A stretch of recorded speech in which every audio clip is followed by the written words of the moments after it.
ఇది మతోన్మాది లలిత్ కుమార్ గారికి మాత్రమే, నా ప్రియ హిందూ సోదరులకు కాదు, గమనించగలరు.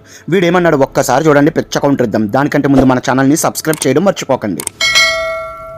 అలా జీవించినప్పుడు నాకు ఒక నిర్ణయం వచ్చిన, అట్లయితే నేను అలాగే బతకాలని నిర్ణయం చేసుకున్నాను. నేను ఒక తీర్మానం తీసుకున్నానంటే నేను కూడా సత్యహరిచంద్ర పేరు నిలబెట్టేట్టు బ్రతకాలి. సత్యహరిచంద్ర కుమార్ పేరు పెట్టుకున్నాక అలాగే బ్రతకాలనుకున్నాను. సత్యహరిచంద్ర ఎవరంటే అతడు ప్రాణం పోయిన అబద్ధాలాడేవాడు కాదు, చాలా చక్కగా నీతిగా బ్రతికాడని అతని గురించి చెప్పాను పెద్ద మనసు. ఈ డైలాగ్ బాగా గుర్తుపెట్టుకోండి.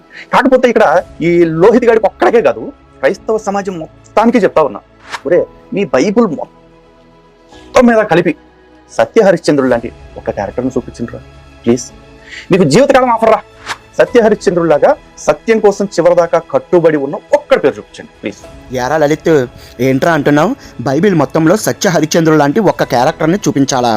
సరే, ఇప్పుడు నేను చూపించబోయే క్యారెక్టర్ ముందు నువ్వు చెప్పే సత్య హరిశ్చంద్రుడు ఆయన కాలి గోటికి సరిపోడు. ఎవరనుకుంటున్నావు? నా యేసుక్రీస్తు వారు. ఆయన ఇచ్చిన స్టేట్మెంట్ ఏంటో తెలుసా? చూడు, యోహాను సువార్త 18వ అధ్యాయం 37వ వచనంలో, అందుకు పిలాతు, నీవు రాజువా అని ఆయనను అడగగా, యేసు, నీవన్నట్టు నేను రాజుని, సత్యమును గూర్చి సాక్ష్యమిచ్చుటకు నేను పుట్టి తిని, ఇందు నిమిత్తమే ఈ లోకమునకు వచ్చి తిని, సత్య సంబంధి అయిన ప్రతి వాడును నా మాట వినున నేను. అంటే ఆయన జీవితంలో సత్యానికి తప్ప అబద్ధానికి చోటు లేదు. అలనాడు సత్యం కోసం సత్య హరిశ్చంద్రుడు భార్యను వదులుకుంటే నా యేసుక్రీస్తు వారు తన ప్రాణాన్నే త్యాగం చేశారు. ఈయన ముందు సత్య హరిశ్చంద్రుడంతా ఆఫ్టర్ ఆల్. ఇక ఫైనల్గా నాదొక క్వశ్చన్ రా. మీ గ్రంథాలన్నిట్లో నా యేసుక్రీస్తు వారు లాంటి ఒక్క పవిత్రమైన దేవుణ్ణి చూపించండి రా ప్లీజ్.